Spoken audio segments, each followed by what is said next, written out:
건의를 할 당신을 살린 사람을 그렇게 내치는 게 어디 있어요? 그렇게 말씀하시면 안 되시겠습니다. 안 되기는 국민의 눈높이로 보면은 당연히 그런 거지. 홍 차장이야말로 유일하게 현 정부에서 고위급 중에서 대통령 비상계엄 잘못됐다는 것을 묵살한 사람이에요. 그런데 저렇게 보직해임 시키고 파이아웃 시켜요? 해병대 박정훈 대령 똑같은 사례예요.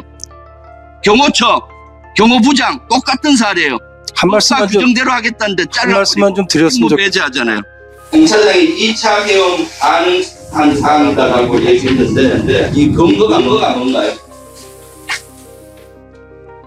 예, 제가 12월 6일 11시 반경에 정보위원장실에서 정보위원장과 여야당 간사에게 12월 3일과 관련된 부분에 있어서의 상황 설명을 해드렸습니다. 그러면서 이거는 제가 추정이자 판단이지 어떤 정보 보고에 근거한 부분은 아니지만 정보 관료로서의 오랜 경험상 지금 최근에 있는 사항을 판단해 보니까 2차 계엄까지는 안 나더라도 최소한 2차 군사 개입의 가능성이 대단히 크다라고 정보위원장께 보고드린 건 사실입니다. 왜 근거가 뭡니까? 주관적이라고 말씀하실 수 있겠지만 첫 번째는 대통령의 의지십니다. 제가 그 비상계엄 이후에 여러 가지 부분에 있어서의 움직임을 볼 때 대통령께서는 비상계엄이 잘못됐다 또는 대통령 국민에게 사과해야 될 부분이다 또 의지를 꺾지 않고 계시다는 부분들이 여러 가지 부분으로 느낄 수 있었습니다. 두 번째는 그 다음날 김영현 국방장관을 경질합니다. 아마 경질할 수 있는 상황이라고 생각되는데 제가 깜짝 놀란 것은 김영현 장관이 경질된 다음에 그 다음 신임 국방부 장관을 추가 임명하기 위해서 노미네이션 하는데 제가 그때 제 판단으로는 김영현 장관이 뒤로 물러났지만 영향력이 사라진 것은 아니구나. 왜? 김영현 장관의 추천에 의해서 그 후임 국방장관이 추천됐다고 생각하기 때문입니다. 또 하나는 저는 경질했지 않습니까? 안 하겠다 그랬더니. 그런데 당시 방첩, 특전, 수방 관련된 부분 모든 당시 계엄국의 순회는 멀쩡했습니다. 대통령의 의지를 가지고 있고 장관도 김영현 장관의 영향력 안에 있는 사람인데 계엄 관련된 부분에 군 지휘관들이 모두 다 건재하다고 하면 언제든지 다시 모빌라이즈 할 수 있다고 생각했습니다. 더구나 제가 굉장히 위험하다고 생각했던 부분은 여기 사령관님들도 계시지만 처음에 국회에 진입할 때는 누구의 지시에 의해서 그랬다라고 할 수 있지만 그 상황이 발생하면서 내가 내란죄로 소추당할 수 있는가 하는 부분에 있어서의 위기와 불안감을 느끼고 있는 상황에서 3명의 사령관은 상황에 따라서는 첫 번째와는 달리 훨씬 더 강하게 군사적 개입에 개입할 수 있겠다라는 생각을 했습니다. 또 하나는 제가 나름대로 이 부분의 의견을 몇 분한테 내니까 못 봤어? 국회에서 시민들이 미니까 군인들이 밀려나잖아. 그거는 그렇지 않습니다. 제가 군 출신이라서 그런데 군사의 무력이라고 하는 것은 더구나 군중이라고 하는 것은 상황에 따라서 크게 변합니다. 더구나 첫 번째 국회에 들어가서 그렇게 실패했는데 두 번째 만약에 군사 개입을 한다면 똑같이 국회에 사람들을 몰려와서 할까요? 아마 제가 보기에는 군인들이 거부할 수 없는 상황을 만드는 계엄으로 갈 수밖에 없는 그런 상황을 만들려고 했겠죠. 저는 그렇게 추정했습니다. 네, 제가 이어서 좀 잠깐 계십시오. 홍 차장님. 홍 차장님은 군 출신이지만 국정원에 얼마나 계셨습니까? 92년부터 근무했으니까 약 30년 근무했습니다. 네, 군 출신이지만은 거의 국정원 직원이나 진배 없네요. 그러면 여인영으로부터 국회의원 체포 명단을 받았죠? 네. 목적 없이 받았다 하시죠? 목적 없이 받은 게 아니라 대통령께서 방첩사를 적극 지원하라고 했으니까 무엇을 도와줘야 되는가를 확인하기 위해서 당일 11시 6분에 방첩사령관한테 무엇을 도와주면 되겠느냐를 물어보려고 전화한 것이었습니다. 본위원에게도 그날 11시 20분 어간에 방첩사로부터 체포 명단 리스트를 제가 받았습니다. 네. 제가 이 체포 명단 리스트를 제가 부를 테니까 확인 한번 해보십시오. 네. 우선 체포조, 체포 대상, 우원식, 이재명, 한동훈. 우선 체포 대상, 조국, 정청래, 양정철, 박찬대, 조혜주, 이하경, 양경수, 김호준, 김민웅, 김민석, 김명수 기억과 일치합니까?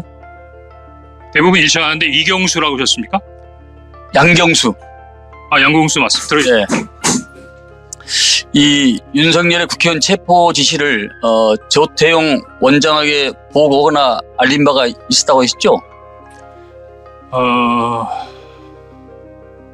당시상을 좀 설명드릴 수 예. 되겠습니까? 설명해 주십시오. 예. 일단 오전에는 원장님께서 홍장원 차장으로부터 보고받은 적이 없다고 말씀하셨는데 오후에는 그래도 대통령으로부터 전화를 받았다든가 방첩사를 지원하다든가 하는 부분에 대해 보고를 받았다고 말씀해 주셔서 제가 조금 마음이 가볍습니다. 다행입니다. 그런데 보고를 할 때 방첩사를 지원하라고 합니다라고 얘기만 하고 딱 끊고 그다음에 다른 얘기는 안 하나요?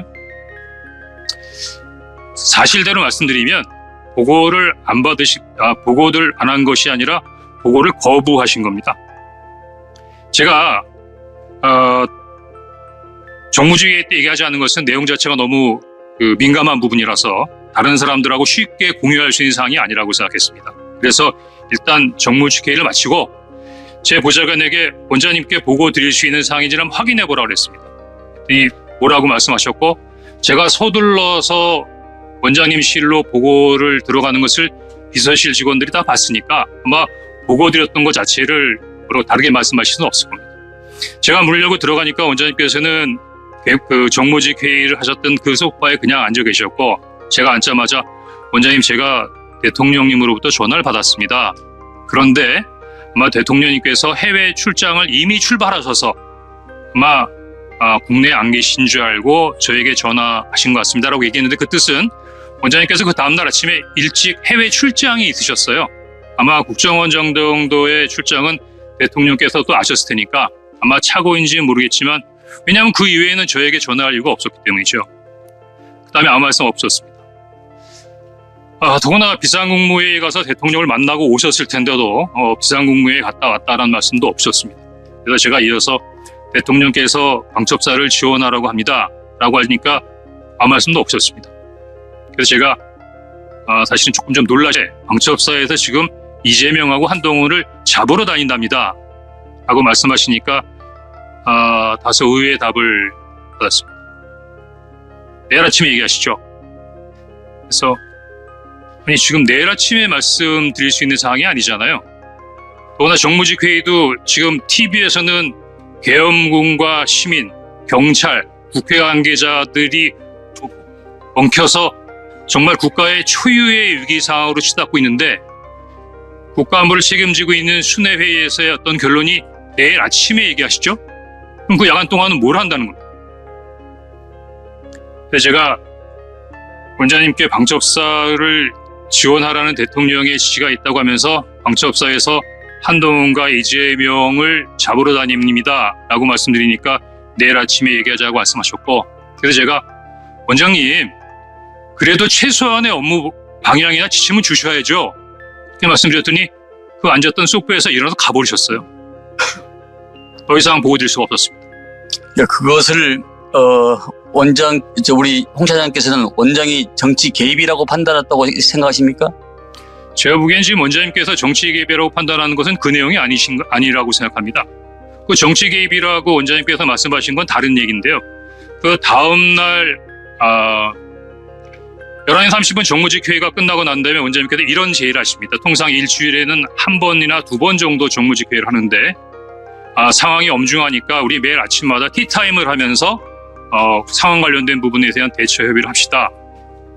저는 그거를 아침마다 9시에 원장님하고 티타임 하면서 이런저런 부분에 있어서 업무를 협의해야 한다고 생각했고 그러면 원장님께 어떤 아이디어를 드릴 수 있을까라는 생각을 했습니다.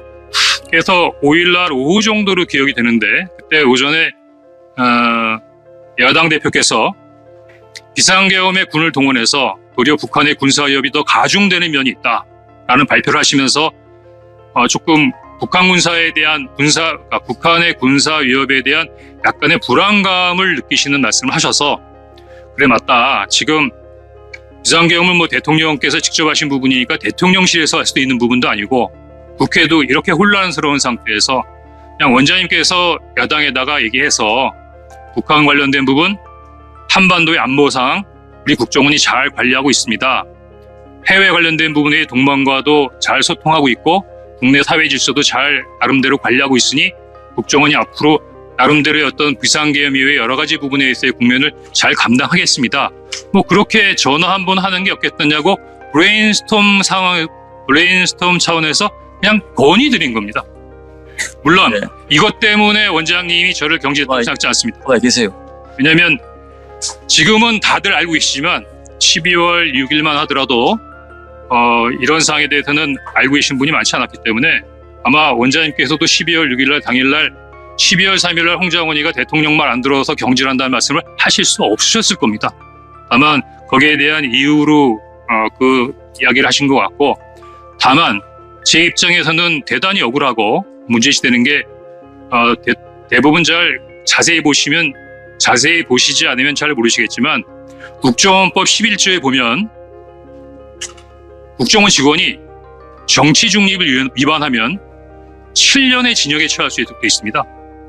그러면 원장님께서 평소와 다르게 11월 6일 12시에 국정원장께서 이례적으로 자청하셔서 기자회견을 한 상태에서 홍장원 차장을 정치 중립 의무의 위반으로 인사경질했다고 하는 부분은 죽으라는 거예요.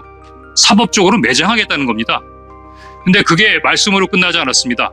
그 다음날 네이버를 쳐보면 금방 알 수 있는 시민단체에서 저를 고발했고 12월 8일 그날이 대통령의 탄핵이 기각된 그 다음날 저는 검찰로부터 시민단체가 고발한 정치중립 의무 위반 혐의로 피의자로 검찰에 출두하라는 통보를 받습니다. 그러면은 그 정도면 국회에 공익제보 보호를 요청해야 되는 상황 아닙니까? 네, 맞습니다. 자, 그러면 우리 홍 차장께서는 경질당한 것이 정치적 보복으로 느끼셨겠네요? 처음에는 두 가지로 나눠서 생각해야 되는데 12월 5일에 얘기할 때만 하더라도 저 대통령 좋아했습니다. 시키는 거 다 하고 싶었습니다. 근데 그 명단을 보니까 그거는 안 되겠더라고요. 예를 들어서 위원장님 집에 가셔서 편안하게 가족들하고 저녁 식사하고 TV 보시는데 방첩사 수사관과 국정원 조사관들이 뛰어들어서 수갑 채워서 벙커에 갖다 넣었다. 대한민국이 그러면 안 되는 거 아닙니까? 그런 게 매일매일 일어나는 나라가 하나 있습니다. 어디? 평양. 그런 일을 매일매일 하는 기관 어디? 북한 보위부. 이상입니다. 그래, 한 가지만 마지막 질문 드리겠습니다.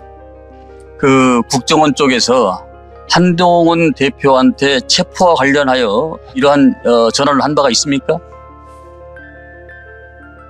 저를 물어보시는 겁니까? 국정원을 얘기하시는 겁니까? 차장님을 비롯한 국정원 내에서. 일단 저는 방금 여당 의원님이 말씀하신 것처럼 한동훈이라는 분을 TV 이외에서는 뵌 적이 없고요. 전화 통화한 적 없습니다. 다만 국정원 내에서 어떤 일이 있었던 거에 대한 관련된 사항에 대해서는 특별한 정보 없습니다. 네, 알겠습니다.